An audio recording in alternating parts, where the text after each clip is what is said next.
सखिया कहवा ही उपजेला पनावा त छठी माई के चढ़ेला हो।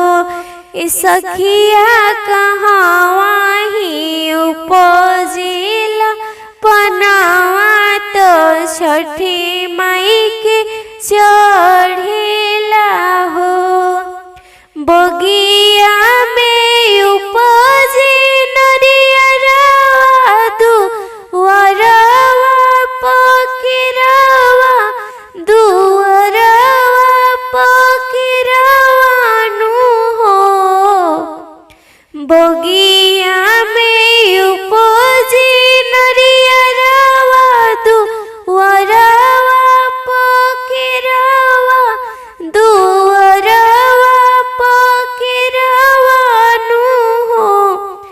सखिया अंगने में उपजेला पनावा तो छठी माई के चढ़ेला हो।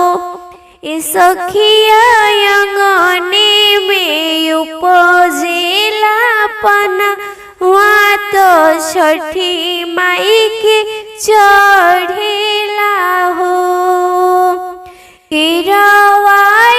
सोनो छठी माई कोमल नरियर जैसन उजर नरियर जैसन उजर हो।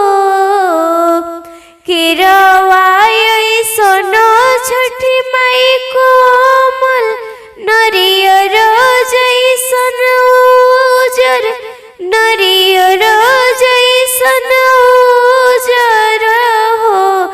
कि छठी मैया पनावा ऐसन हई पातर तो छठी माई के चढ़ेला हो।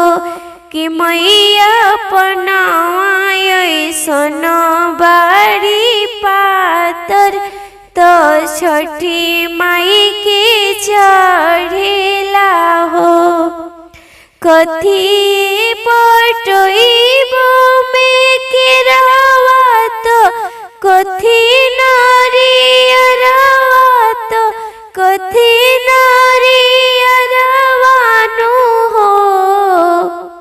कथी पटइबो में केरावा तो कथी नारियरवा तो कथी नारियरवा नु हो।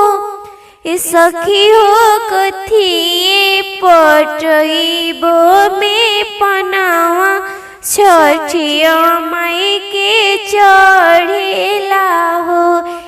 सखी हो कथी पटइबो में पनावा त छठी माई के चढ़ेला हो।